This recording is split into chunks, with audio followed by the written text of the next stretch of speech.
Ladies and gentlemen, sports fans alike, welcome to another edition of Bill Swerski, Sports Talk Chicago.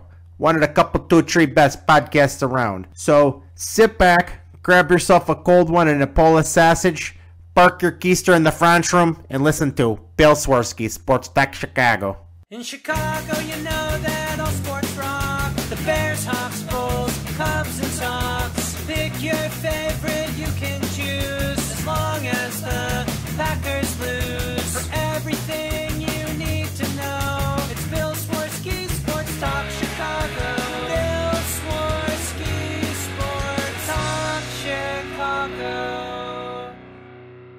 Hey everybody, welcome to another edition of Bill Swerski, Sports Talk Chicago. This is your Black Monday episode.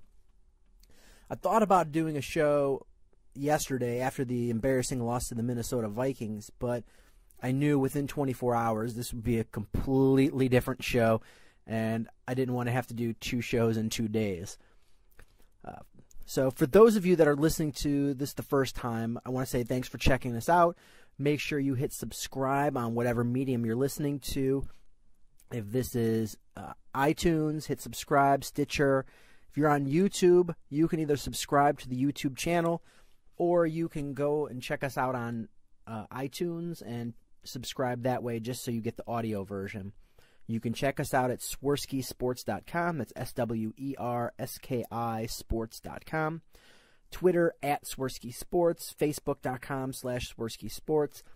If you like the show, the best thing you can do besides subscribing would be to give us 5-star reviews, leave comments, and hit us up with questions that you have. We've got a few questions for you today, but first, before we do that, I want to start out with the spot from our sponsor, the Rockford IceHogs. The IceHogs are back at the BMO Tuesday, December 30th versus the Hamilton Bulldogs. Puck drops at 7 p.m. The IceHogs meet the Bulldogs for the final time this season during Youth Jersey Night at the BMO. The first 1,000 fans, 14 and under, will receive a jersey courtesy of Rockford Orthopedic. It's also WXRX Dollar Day with beer, soda, hot dogs, and companion tickets, all for $1. And this is your last chance to see them at home before January 9th against Milwaukee. So definitely check them out. Go to IceHogs.com for more information. So I'm not even going to talk about the game yesterday versus Minnesota Vikings. It's not relevant anymore. It was just an ending of what was a disastrous season. I could spend an hour just yammering on about this, that, and the other. And in fact, I didn't even watch the fourth quarter of the game. I turned it off. I had some friends that came over to see my new baby, and I recorded it, and I didn't go back and watch it because I figured, what's the point? Everything was inevitable anyway. We're getting the same chain of reactions. So first, before we get into the opinion of things, let's break down what exactly has happened so far. I'm recording this at 4:45 on Monday, on Black Monday. Is Marc Trestman has been fired. Phil Emery has been fired. Aaron Kromer has been fired. That's it so far. We also know Virginia McCaskey is pissed off, according to her son George. So she is pissed off, and she wants to see another championship and no more mediocrity.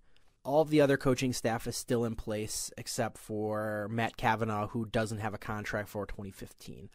So don't look to see him come back. And then we had the press conference with Ted Phillips and George McCaskey, and they were reminiscing about the days of past with the Chicago Bears and the Chicago Bear tradition and winning with defense and blah, blah, blah. And Virginia McCaskey is pissed off. And they've also hired Ernie Accorsi, the former general manager of the New York Giants, who helped win a couple Super Bowls, bringing in Tom Coughlin and Tiki Barber and Eli Manning and Michael Strahan and blah, blah, blah. He's going to assist in hiring the new general manager and head coach. But what we have fundamentally is this press conference, they thought they were shaking things up. Really what I'm seeing is the same old Bears. You still have the same George McCaskey and the same Ted Phillips. that have always been here, or have been here for years now, especially Ted Phillips. When you let the accountant run the football operations, you're not going to succeed at football.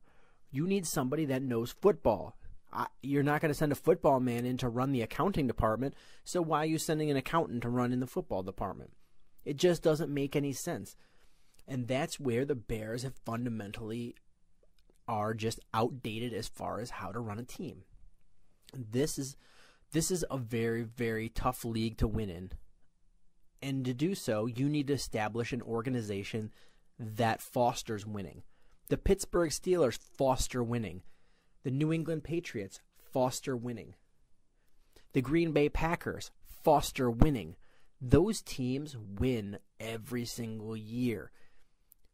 Even if they're not winning championships, they are competing for the division title. They are competing for the playoffs. Nobody wants to go to those cities and play those teams because you know it's going to be a tough game. Chicago may have a good team here and a good team there, but they don't have a sense of winning tradition, and they haven't since the mid to late 80s. It's just a fact of life. So they need to really shake up this organization. You don't have to fire Ted Phillips, but Ted Phillips shouldn't be running the football operations. Put him where he belongs, on the business side of things. Let him run the business side. He's good at it. He's making money. The Bears are a huge draw, even with a mediocre and sub-mediocre team. This year being much, much sub-mediocre. Let him run that. Let him run the business side. He's making the McCaskey's money. Great. But take away the football power from him. Let him just make the business decisions. And let a football man bring in the football players. It just makes too much sense to me.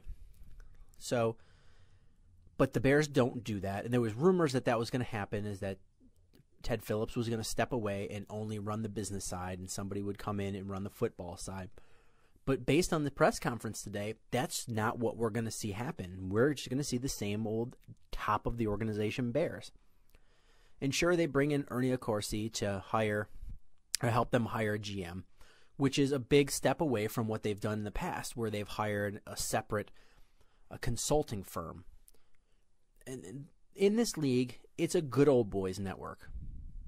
What I mean by that is that you don't just walk up and approach somebody. It's you're part of this brotherhood of being in the NFL head coaching brass and general manager brass. And things get done because you're buddy-buddy with these people. Even though you want to beat them week in and week out, when you open up a beer and you sit back and you have buddy-buddy conversations. If you remember a couple of seasons ago, they had some guys that tricked, I think it was the general manager of the Dolphins or the Titans, into thinking they were the general manager of the Bills, and they were just having conversation, free-flowing about players, about different things, because when it comes down to it, they're part of this brotherhood of NFL top brass. And the Bears have always been on the outside looking in on that since Papa Bear died, because they're not part of that clique. So when you bring in separate consulting firms to help you hire your head coach and your general manager, what you get is you're getting the bottom of the barrel. You're not going to get these elite prospects as far as the coaches and the general managers. You're going to get the guys that you're promoting up too high, too fast, like Marc Trestman, like Phil Emery.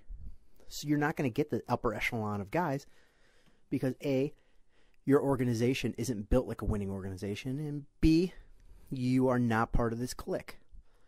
At least having Ernie Accorsi there gives you some legitimacy, because he's been in the league and part of this club for 400 years. I'm exaggerating a little bit. I believe he's been in this club since the early 60s.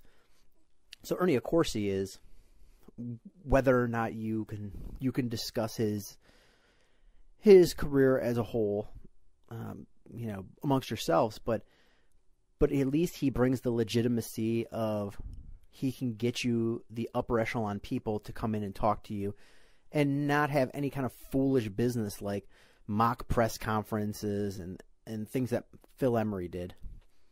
So you at least have some legitimacy in this candidate look.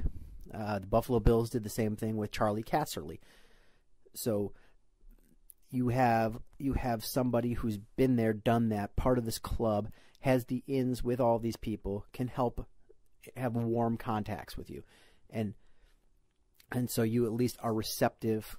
These top candidates are receptive to you, and you can kind of match up what their philosophy is and what you're trying to do. With that said, is where do the Bears go from here? This team has been atrocious from the get-go with the Marc Trestman era. I mean, we saw a good offense, but the defense has been atrocious, and it got worse, if that's possible. And the offense regressed. So you still have in place a Joe DeCamillis at a special teams coordinator. You still have Mel Tucker as your defensive coordinator. So what you currently have right now is you still have most of the coaching staff in place. You've let go Marc Trestman. You've let go of Phil Emery. And you've let go of Aaron Kromer. You still have Skip Peete as your running backs coach. Mike Groh as the wide receivers coach. Andy Bischoff, tight ends. Pat Meyer, offensive line. Brendan Nugent, offensive quality control. Carson Walsh, offensive quality control. Mel Tucker, your defensive coordinator. Paul Pasqualoni, Clint Hurt. Reggie Herring, John Hoke, Chris Harris, Sean Desai, Joe DeCamillis, Dwayne Stukes, Mike Clark, Jim Arthur, Joe Kim, Phil Broush. They're all still in place right now. And from what I understand, I've never been in the NFL head coaching, top brass offices of any sort. But from what I understand is there's a standard protocol for releasing assistant coaches and supporting coaching staff. From what I understand is you hire the new head coach and or new general manager, then the new head coach. Then the new head coach comes in there, lets go anybody that he wants to let go. So you leave that decision to your new head coach. But it's kind of interesting is they went in and fired Aaron Kromer flat out. So that really sends a message when you fire Aaron Kromer flat out without letting the new head coach have a choice in the matter. That really says that they were not happy with Aaron Kromer at all and that he needed to go. So where do the Bears go from here? I guess we can go through some of the candidates for both the general manager and the coaching vacancies. Let's first go through with the general manager because that's likely to be the one that's hired first. We're looking at, let's start off first with Chris Ballard, who's the Chiefs Director of Player Personnel. He was a longtime college coach or college scout for the Chicago Bears. He was promoted to the Director of Pro Scouting in Phil Emery's first season. Then he went and left to work under John Dorsey in Kansas City. He's done pro and college scouting with Kansas City, and he was the Bears Southwest area scout from 2001 to 2011. He's helped scout players like Matt Forte, Charles Tillman, Tommy Harris, Johnny Knox, Nathan Vasher. But he's also one of the scouts that got Cedric Benson and Mark Bradley. He's really well-liked guy in Hallis Hall, and he knows the lay of the land because he's been at Hallis Hall for so many years. He's been a candidate for general manager position before. I believe that the Buccaneers last year, he was one of the leading candidates for that job, and then he removed himself from the search. So Chris Ballard is somebody that don't be surprised if he's a finalist. Then there's the choice that I have that's somebody I really like and would love to see come in just because of how he's been groomed is Eric DeCosta. Right now he's the assistant GM to Ozzie Newsome in Baltimore. He's been a key contributor to the ongoing success of the Ravens. He's the GM in waiting. So once Ozzie Newsome retires, Eric DeCosta is going to step right in seamlessly and be the GM. So it's going to take a lot to pry Eric DeCosta out of Baltimore, because they're very high on him, and it's regarded that he's going to be the general manager there someday. So what would it take to pry him away? I'm not sure. Is it just money? Do you have some sort of security by having an extra long contract, like a 6-year contract? Do you give him extra power?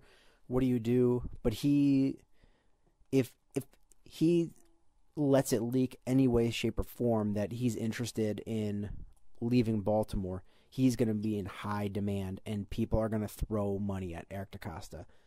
I don't see it as a realistic possibility, but if the Bears could pick anybody they wanted without any sort of issues with them wanting to come here or financial aspects, Eric DeCosta is high on my list.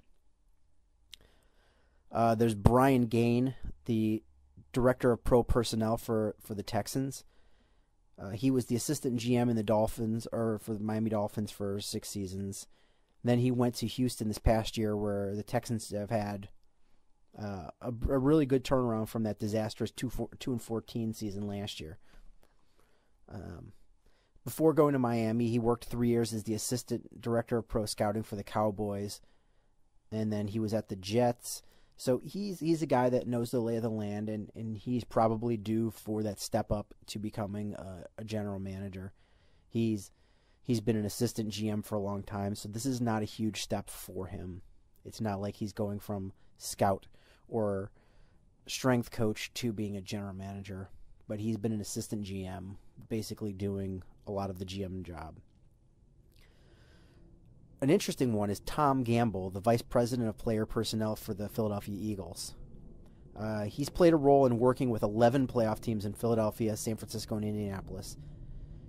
He worked as the director of player personnel and director of pro personnel for the 49ers, and he's previously worked under Bill Polian when he was with the Colts.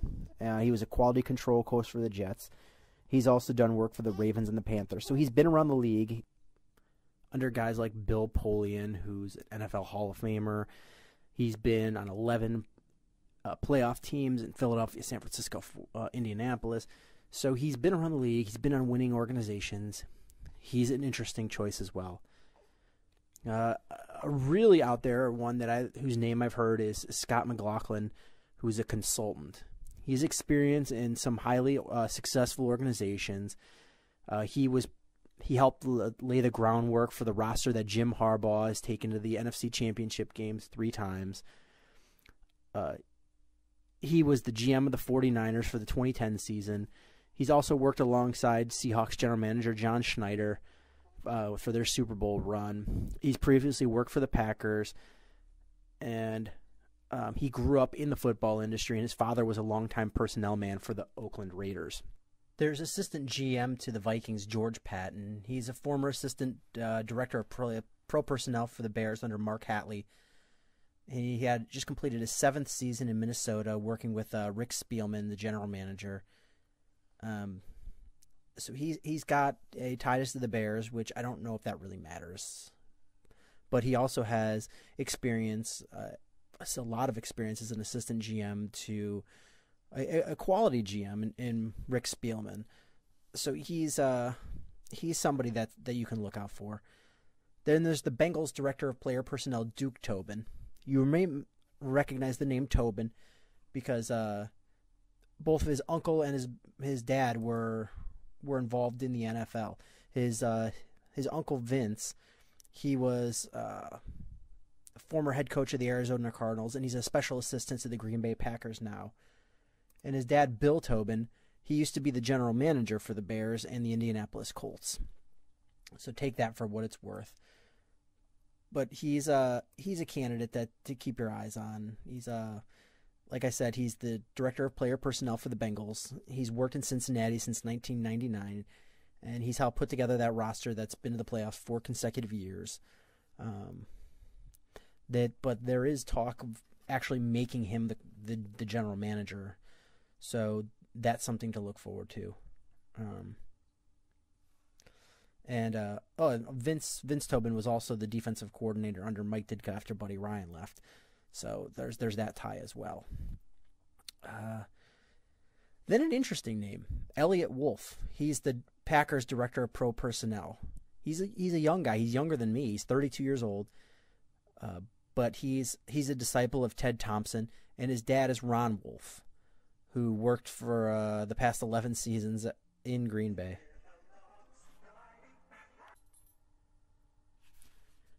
An interesting name is Elliot Wolf. He's only 32 years old, but he's a disciple of Ted Thompson, who is quite possibly one of the best GMs ever. And Ted Thompson's his disciples have had really a lot of success when they've struck out on their own. He's had John Schneider in Seattle and John Dorsey in Kansas City. He's also the son of, really well-regarded personnel man Ron Wolf, who worked in the Packers for 11 seasons, and the last 3 as the director of pro personnel. He's got a heavy pro side background with the Packers that's gone from college scouting, strong roles in the draft, to director of pro personnel. So even though he's young, he has come up through the right organization, and he has the bloodline, and taking him away hurts the Packers. So that's a really interesting name, is Elliot Wolf. And the one thing to consider, I'm not saying it's going to happen, is does he bring Dad Ron Wolf, if he were to come as GM, bring Dad Ron Wolf over to help him out? Sort of like a Stan and Scotty Bowman situation with the Blackhawks. Just something to think about. There's Brian Zanders. He's the Lions senior personnel executive. He's the man who traded Jay Cutler to the Broncos, or from the Broncos to the Bears. So is it possible that he comes over to the Bears? He's completed his second season as assistant under the GM Martin Mayhew in Detroit, and previously worked for 5 years in Denver, the Final Four as general manager. He's highly productive in drafts in Denver, and became only the third. The Broncos became only the third team since 1970's merger to win its division and playoff game with a new head coach following a 4-win season previously. So that was all under his leadership. And prior to going to Denver, he had a long run in the front office in Atlanta. So he's a name to consider. But like I said, there's going to be other names that haven't been on this list. This is just sort of a top of the head list. You want somebody who, the situation is do you want somebody that has actual general manager experience? And if so, you worry about why did they get fired from their job in the first place? And the other situation is, do you promote somebody to a position? That's been a criticism of the Chicago Bears, is they're chronically hiring people into positions that they're not ready for. So you need to find somebody, if you're going to hire hire up into somebody that's never had a general manager spot, you need to have somebody that is absolutely just locked down, ready for that job. They've served as the one step underneath it for many years and been successful.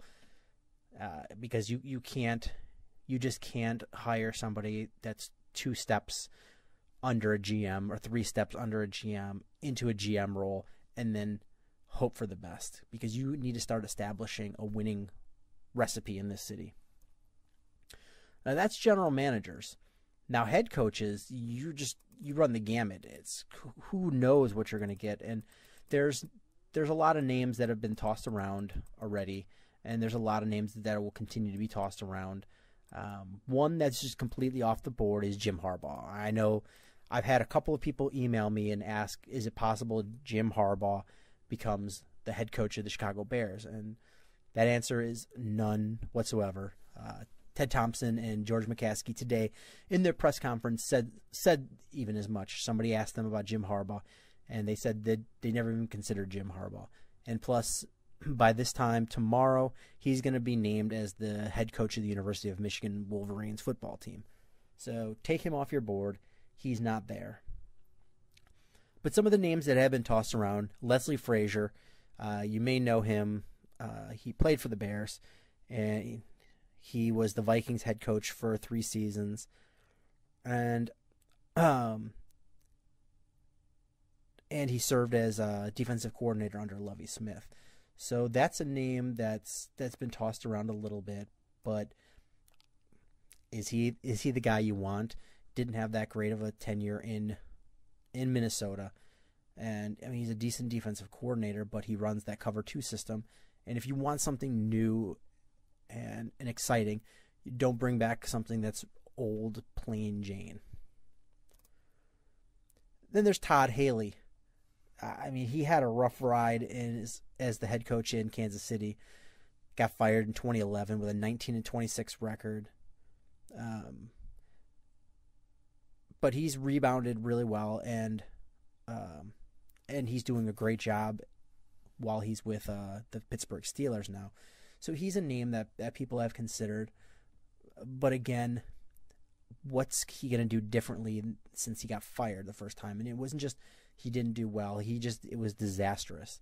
So what's he going to do differently? Why should you hire him a second time?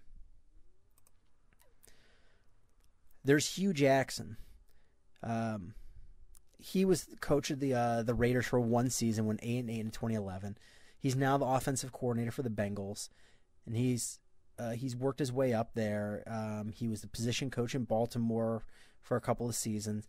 He's a younger guy, but he's an up-and-comer. Even though he only lasted the 1 year in Oakland, he's somebody that he was turning that organization around, because that's just a completely dysfunctional organization, and they didn't even give him a chance to really do something. Gary Kubiak, he had a tumultuous career with the Texans. They won 22 games in 2011, 2012 combined, and had consecutive playoff appearances, but then he had 6 rough years there too. He's transitioned to be the offensive coordinator of the Ravens, and he's doing a great job there. They're really cooking on. And so, if you give him the reins of a good organization, he's an offensive guy. He's a well-respected guy in this league. He's not a nobody, so he could bring over a well-established defensive coordinator. Could that be a possibility? Maybe. Then Josh McDaniels. I don't see this as a realistic possibility, but somebody asked me about it. Josh McDaniels. Let's just start with his disastrous tenure with the Denver Broncos. His history with Jay Cutler is not good. So you would have to, if he was any chance of coming over, you're going to have to say, no, Jay Cutler's gone. We've already made that decision, because you're not going to get Josh McDaniels to ever go with Jay Cutler ever again. And again, he's another one of those Bill Belichick guys. They don't have a very good track record once they leave Bill Belichick. They do well with Bill Belichick, but once they leave, they just flounder. Romeo Crennel, the guy that went and coached Notre Dame, I'm drawing a blank on his name. Josh McDaniels. These guys don't do well outside of that Patriots organization, because Bill Belichick runs that show. Rex Ryan. He's definitely a name that's out there. You can't argue. I mean, he can run a defense like nobody's business. And he did reach the AFC Championship game in his first 2 seasons.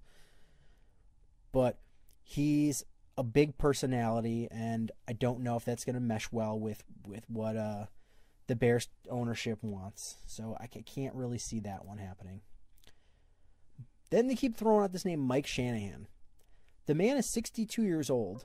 He had a mess in Washington.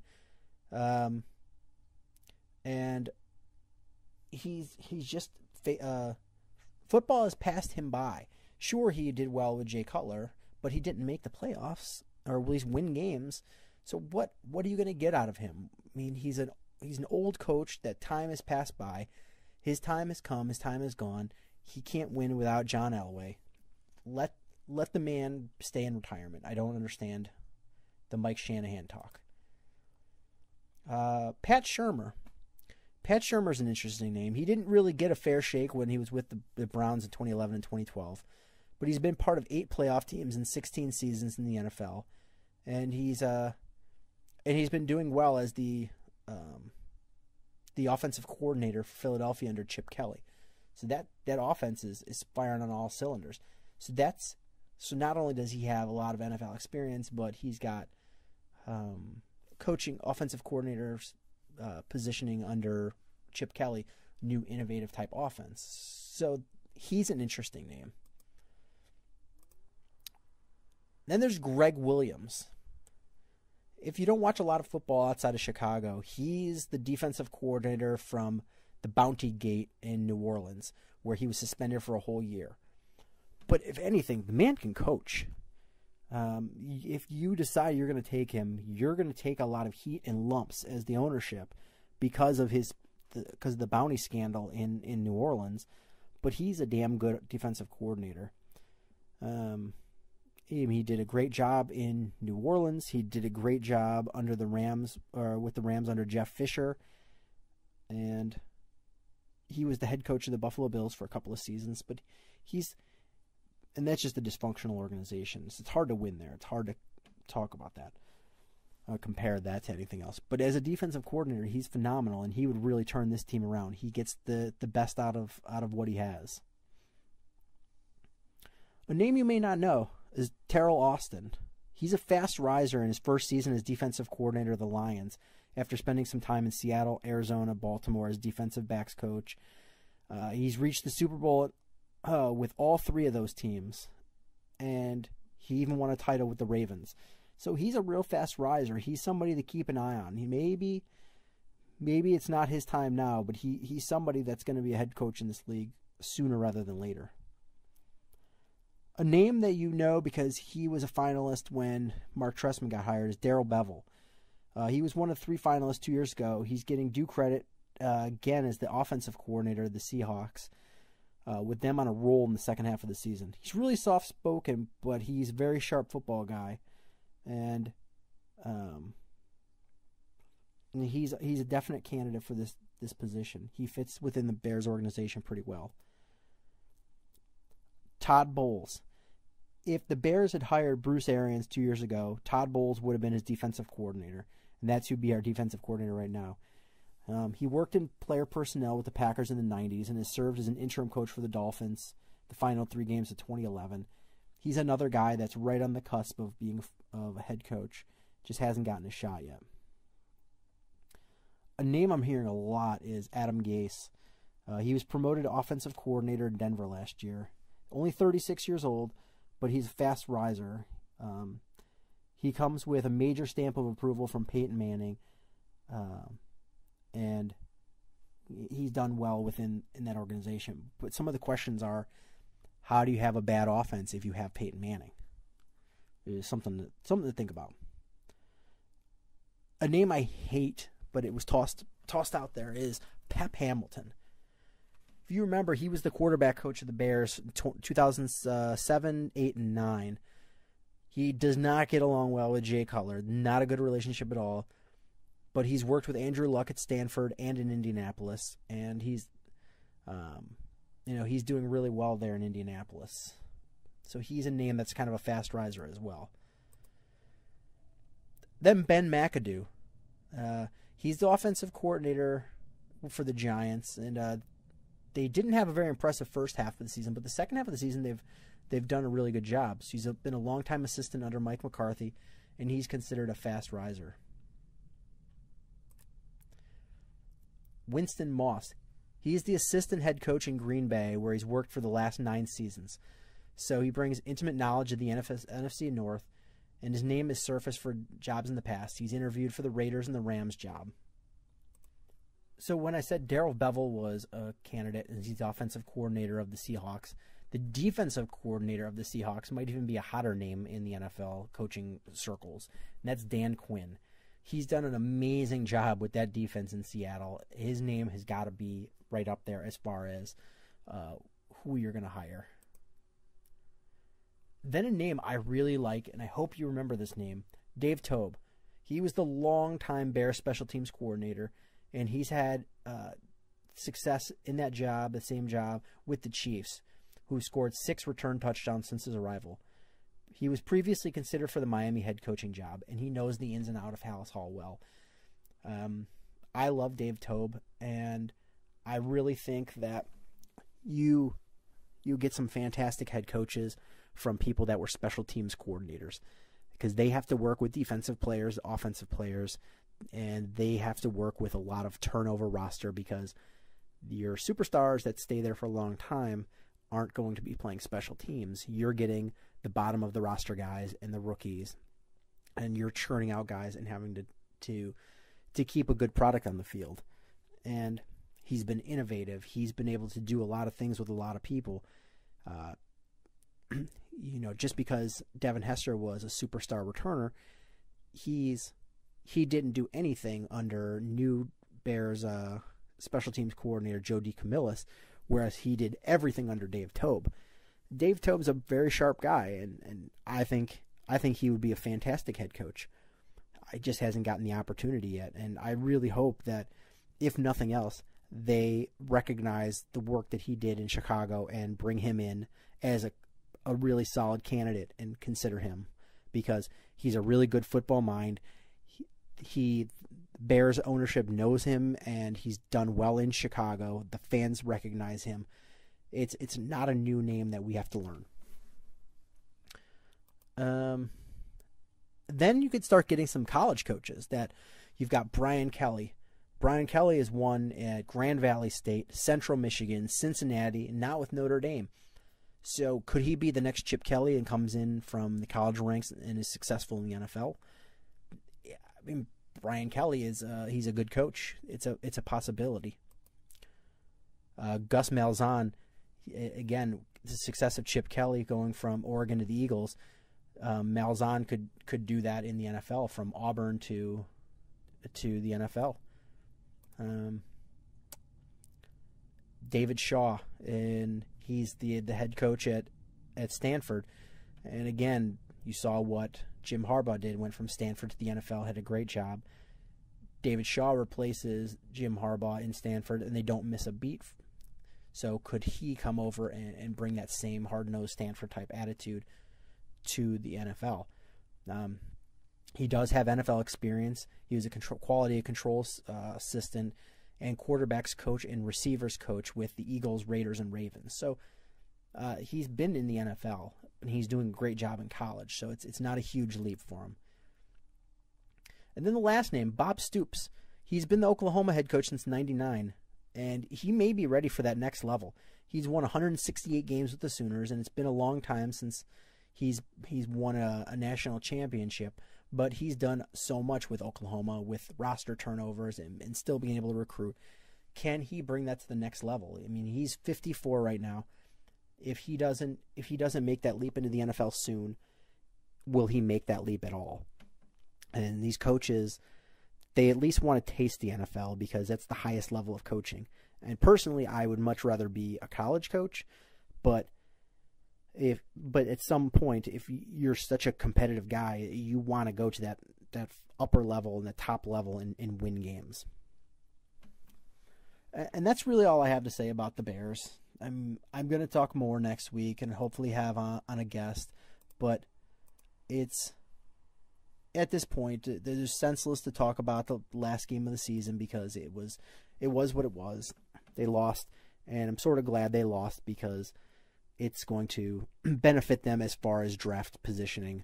Unlike last year, if you guys remember, the draft was so deep last year. And if you've been a listener to the show for a long time, we went through and talked about there was guys 3rd, 4th, 5th rounds that were in other drafts would be 1st, 2nd, and 3rd rounders, because it was such a deep draft. It pushed people back. Whereas this year is...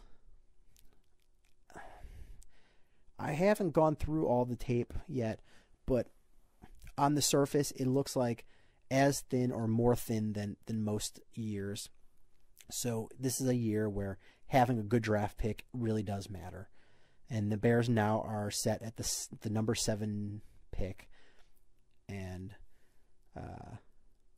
so they're going to have, for the most part, be able to work with anybody they want to, other than Marcus Mariota. So that's something to keep in mind. And losing to the Vikings the last game of the season ensured that number 7 position rather than moving them up to around 9 or 10 or 11, somewhere on there. So that's going to do it for the Bears talk. I promise we'll have more next week. Bears season runs almost year round. Probably take talk next week, and then depending on the hiring process, maybe take a couple weeks off of Bears talk and then get back into the NFL draft talk. So let's transition over to our 2 winning programs in Chicago. Start with the Chicago Bulls. 6-game winning streak, 9-1 in their last 10, and now moved into 4th in the Eastern Conference. And what's even better is that the 3 teams that are ahead of them, Toronto, Atlanta, and Washington, they're 2-0 against Toronto, 1-0 against Washington, and they're 1-1 against Atlanta. So they're teams that they can beat.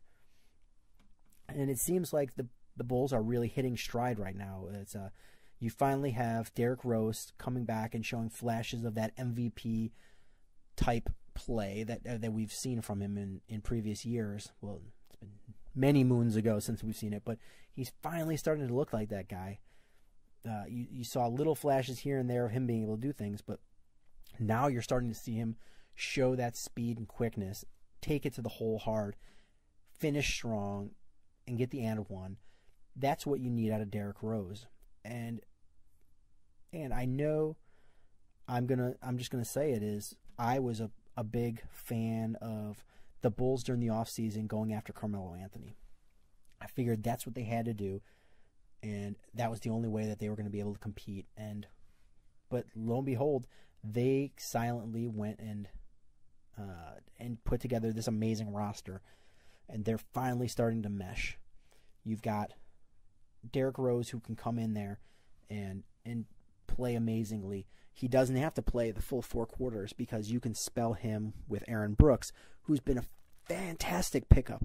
And even now you're starting to see during this win streak is you're finishing the 4th quarter with Aaron Brooks on the floor. He's a better defender. He's a better free throw shooter.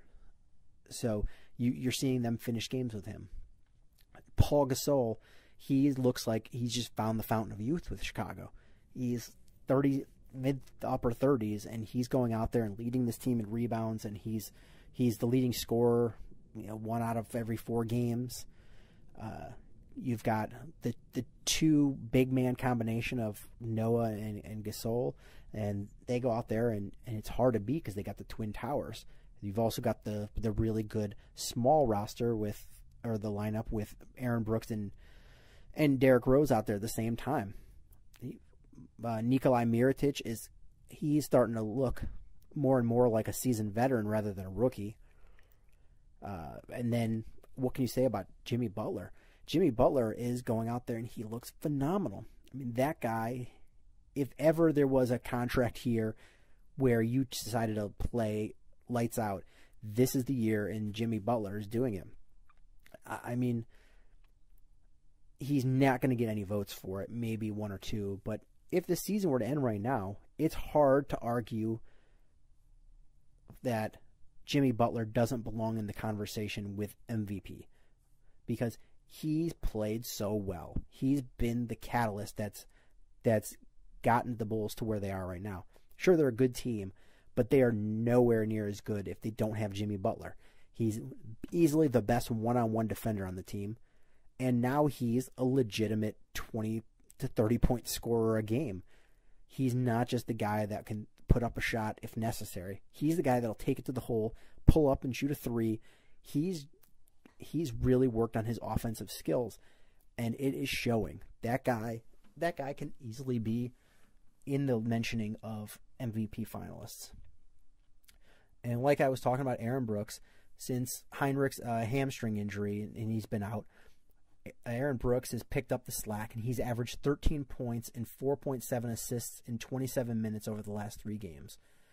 Derrick Rose is averaging 23 points on 54% shooting since missing those 2 games with the illness earlier this month. And he's playing really well since his return. And over the last 4 games, Rose has averaged nearly 10 points in the 4th quarter alone. Here's a quote from Derrick Rose. I don't want to jinx ourselves, but I think we could really make a run for the championship this year. It just takes focus and discipline, and we got to sacrifice a little bit. Since the Bulls' 114-109 loss at Denver on November 25th, they've played 15 games, and they've out-rebounded their opponents 14 out of those 15 games. And if you remember, that's what I was talking about, is one of the Achilles heels of this team is that they're not rebounding, and they're allowing way too many offensive rebounds to the other teams, and they're not getting offensive rebounds themselves. And even though they have so many big men, and I talked about it with my friends at Ball, another podcast, they said the same thing. I can't explain why they're not rebounding, but they're starting to rebound. And during that run where they out rebounded their opponents 14 out of 15 games, the Bulls are 12-3 during that run. The Bulls' rebounding differential is at a plus 3.2 throughout the season, which ranks third in the NBA. And in their past 15 games, the rebounding margin is a plus 8.49. So they're really rocking the rebounds right now, and that's really sparking this team. When Tom Thibodeau was talking about that, he mentions that it's just work, and all of that took was work.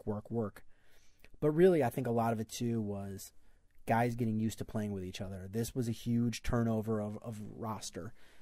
Mirotic is new, Gasol is new, Jimmy Butler's new into this role. Even though Derrick Rose has been on this team a long time, he hasn't really played in 2 years, so you're learning to play with Derrick Rose. Aaron Brooks is new. Even though he's hurt right now, you have Doug McDermott is new. You've got a lot of new guys on this team, and a lot of not just new guys, but they're important new guys. So you have to figure out how to play together, and the offense is finally starting to click. The offense is clicking. The rebounding is working. They're working hard and hustling to get those rebounds. The one last stage is where you get Tom Thibodeau's specialty, and that's defense. Is you need to start getting these guys to play as one as a defense, and that's where they've really struggled. Even though they're winning a lot of games, they're giving up so many more points than we're used to the Bulls teams under Tom Thibodeau allowing. I mean, they're just giving up so many points, a lot of wide open shots.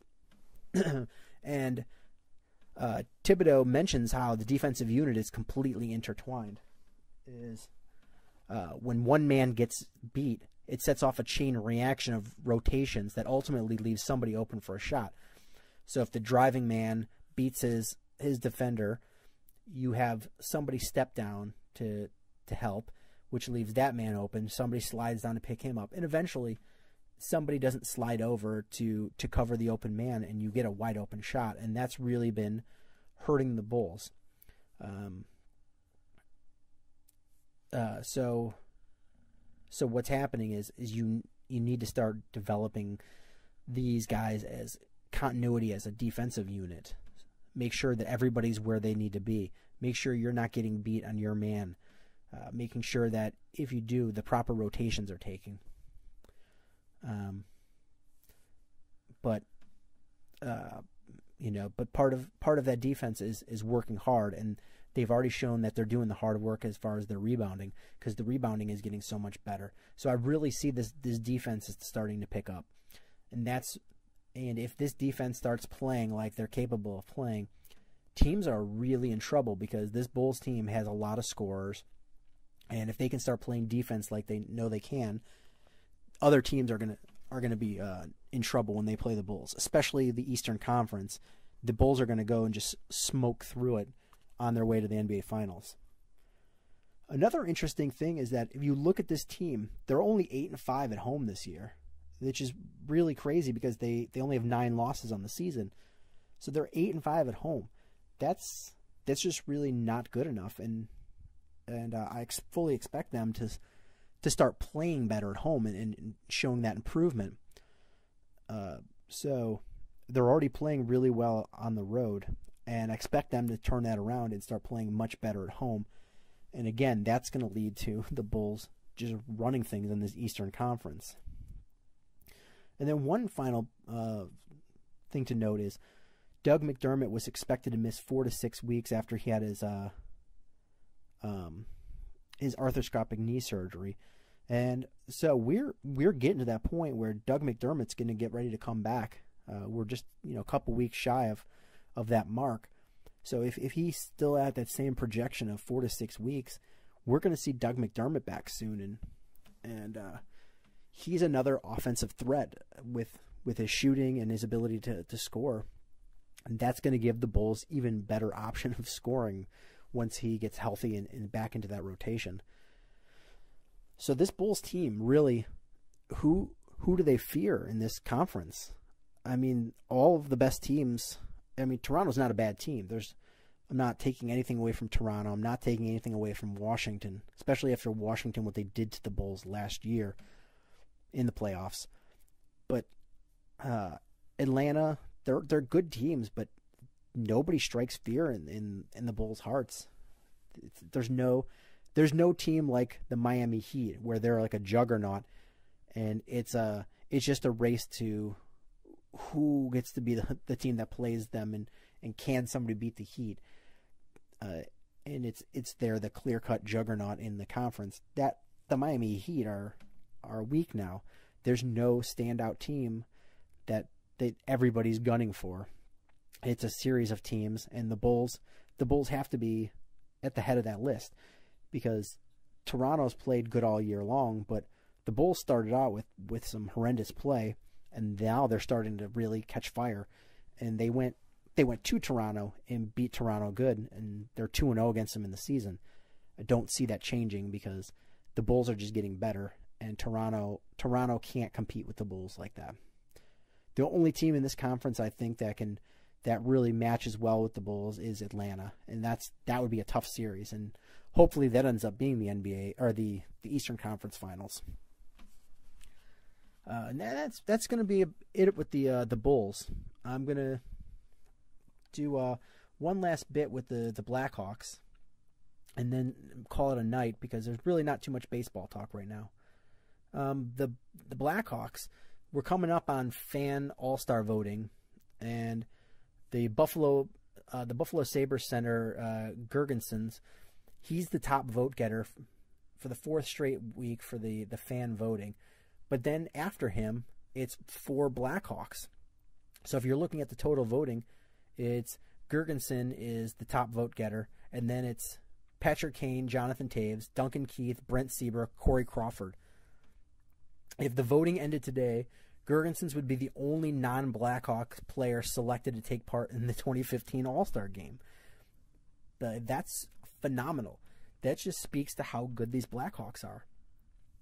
And after that big long win streak that they had during their circus trip and beyond, it seems like they've struggled a little bit. But if you actually just look at the numbers in December so far, they're 9-2-1 as a record. If that's their record when they're struggling, 9-2-1, then teams are in trouble. They're still in first place even after some of the recent hiccups. They're still in first place.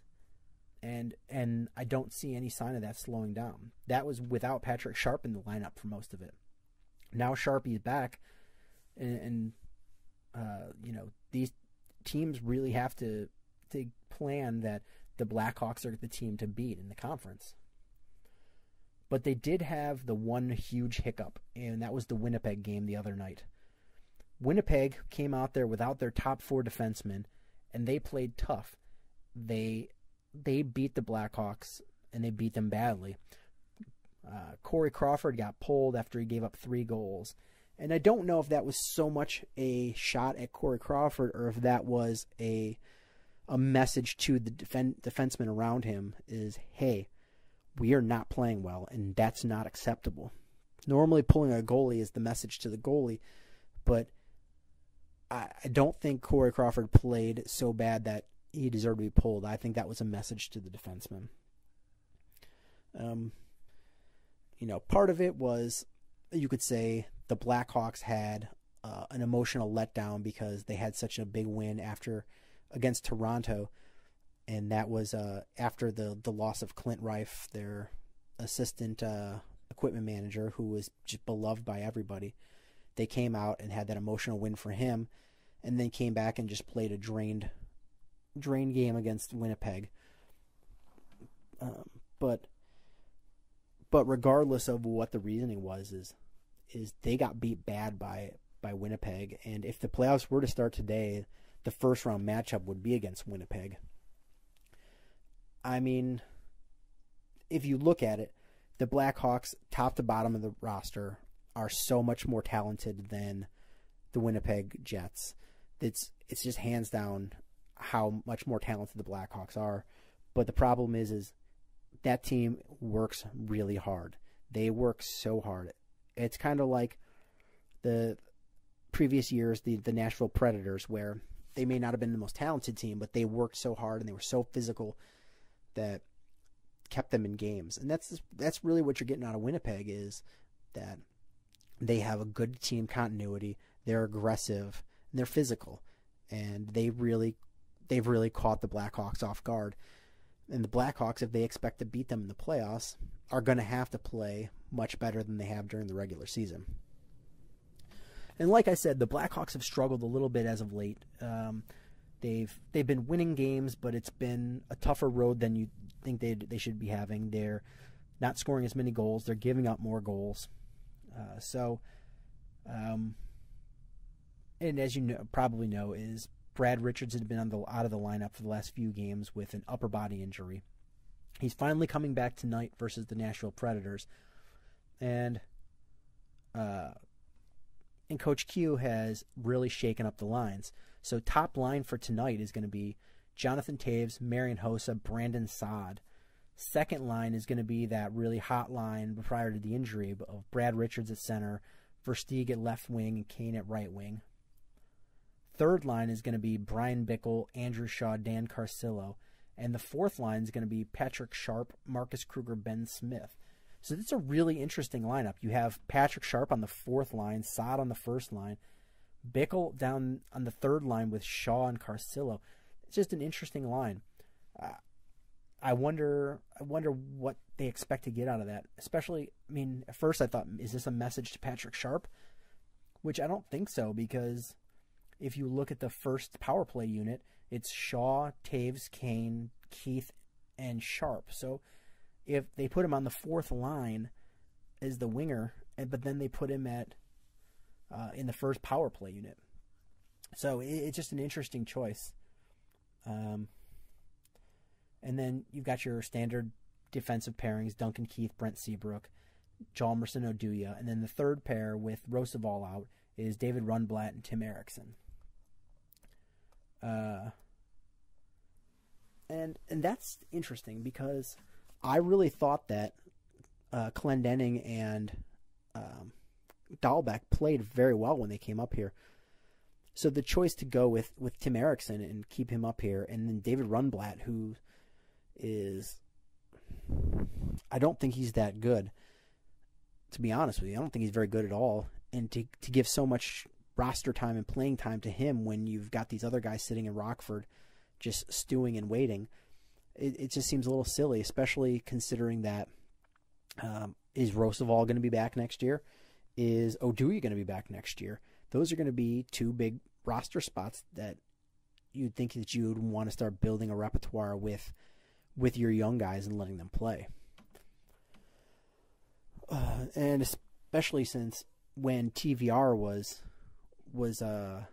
prior to his injury, is Roosevelt and Rundblatt didn't get a lot of playing time because they were splitting that one last sixth defenseman spot, because TVR had that pairing, and that was his pairing, and it was who they were pairing him with. And speaking of TVR, right now, if you consider what this time frame they gave him to his return to that patella injury he had, where he broke his patella, is if you go on the low range of the estimate of how long he'd be out, we're more than halfway through there. So we're really starting to work our way back to having Trevor Van Riemsdyk come back and play. And I think that's going to be a good thing, because he's definitely a step up over Tim Eriksson and definitely David Rundblatt. And it's nice to not have to rely on a 36-year-old defenseman in Michael Roosevelt every single night. And I believe he had like 13 straight games until his injury. So you're getting wear and tear on Michael Roosevelt You can't keep riding that old man like that. So you're going to have to start trusting some of the younger defenders. And then I want to talk a little bit about the Rockford IceHogs. Is Teuvo Teravainen is starting to figure it out. He's played the role of offensive catalyst in the weekend play of the IceHogs.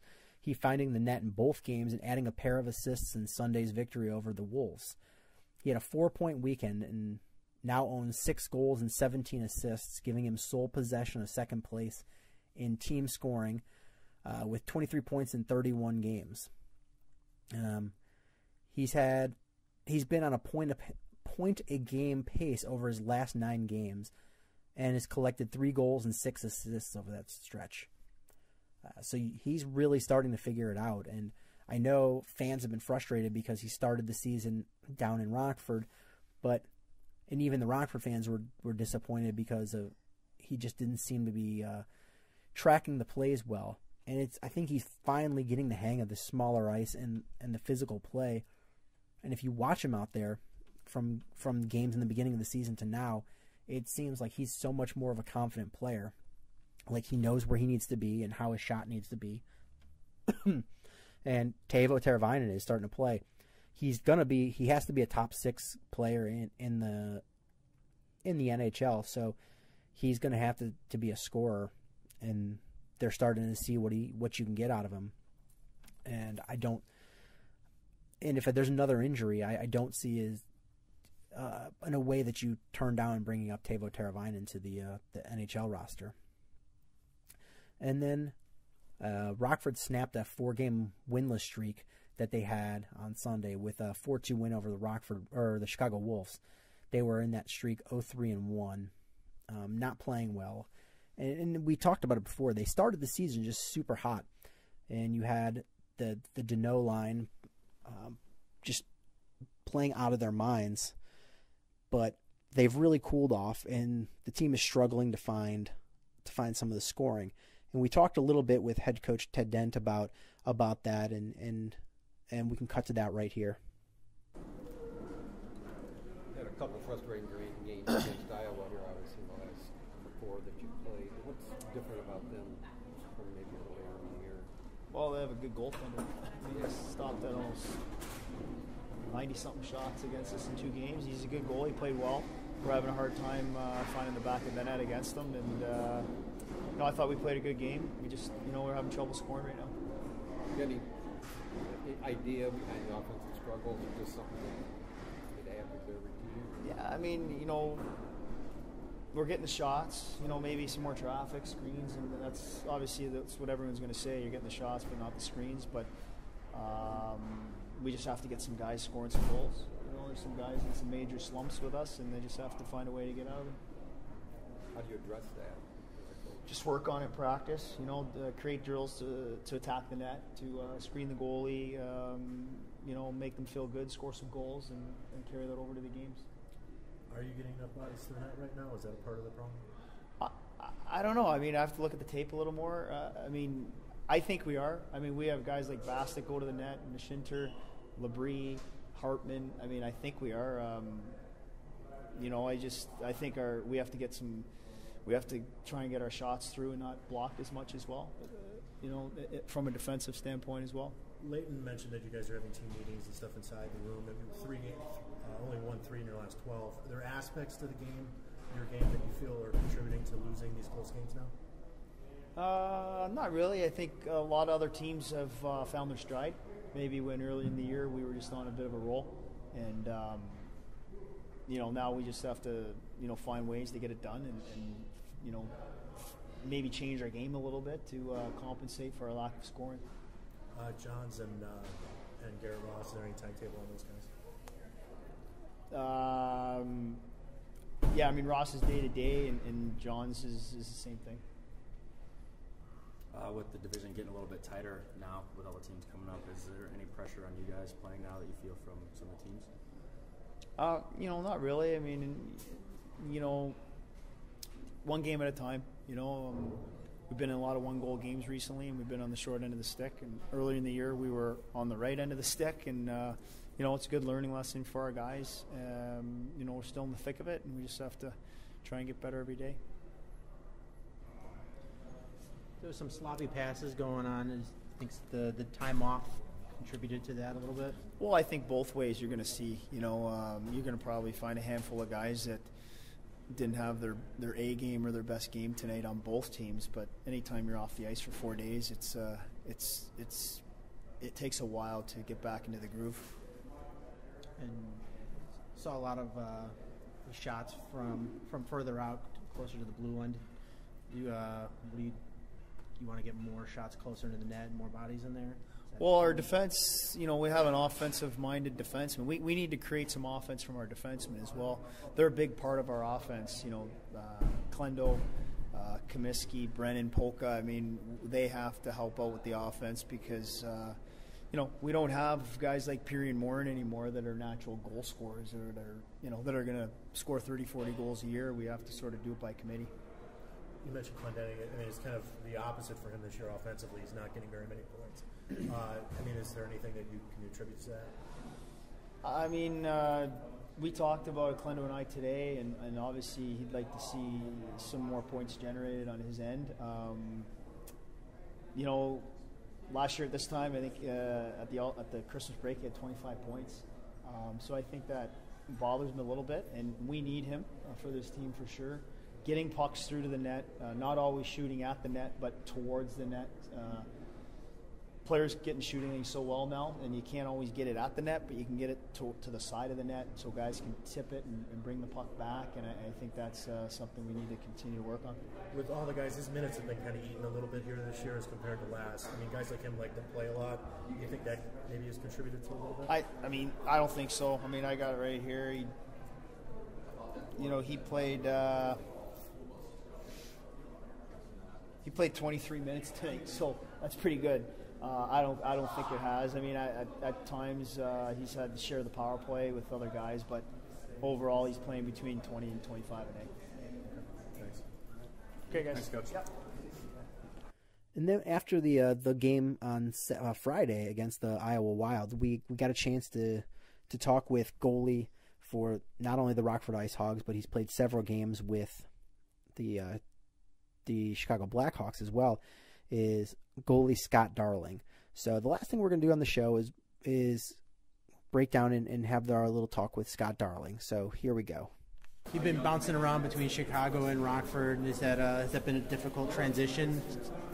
I don't know, difficult, exciting. It's been really exciting to get my first taste of the NHL and kind of see what it's like there. And I'm always happy to come back to Rockford. It's a great place to play. So, is it hard to have be backing up Michael Layton a lot and then stepping up going into the NHL? And do you need a consistency of playing or?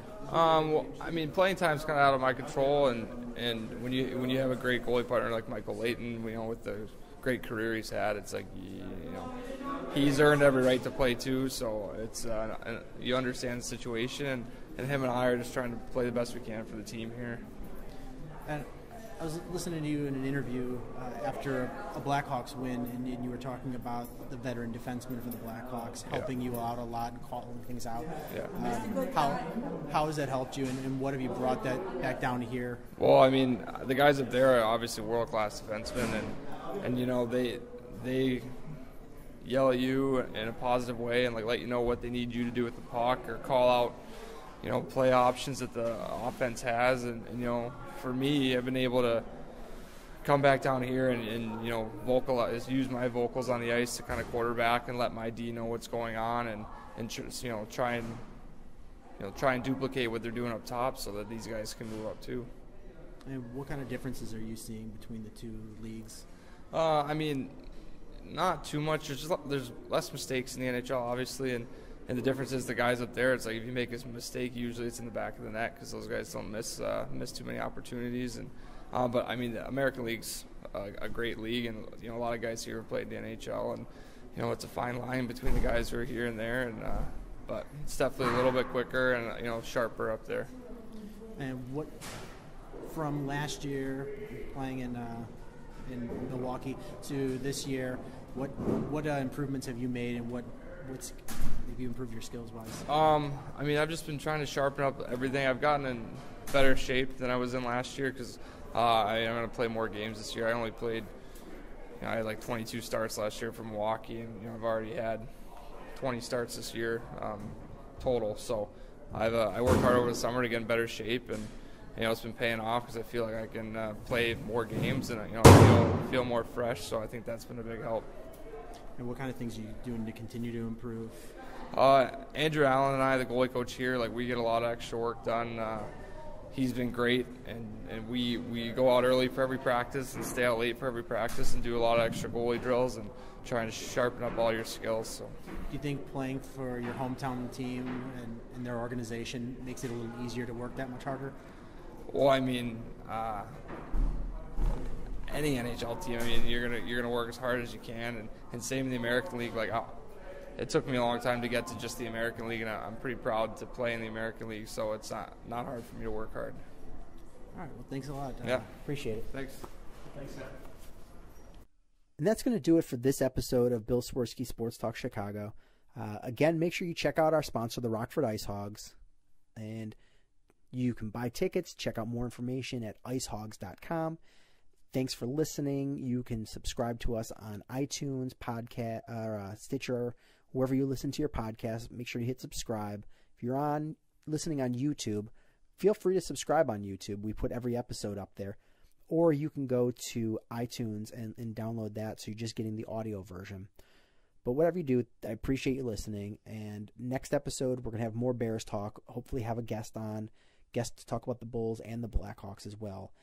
And we'll see if there's anything more to talk about with the Cubs and the Sox. I doubt it. We're starting to get into the dead part of the season before the flurry later on in the Winter Stove League. So we may be not talking about the Cubs and the Sox for a little bit. But that's going to do it for now. Thanks for checking us out. And until next time, bear down. Cubs win! Cubs win! Cubs win! Oh, I don't want her. You can have her. She's a Packer fan. She can't fit in my van. And she looks like... Remember, New Yorkers, smoking crack is not legal on planes. Bears 31 to -7. The Bears. Oh, when the Bears go bearing down.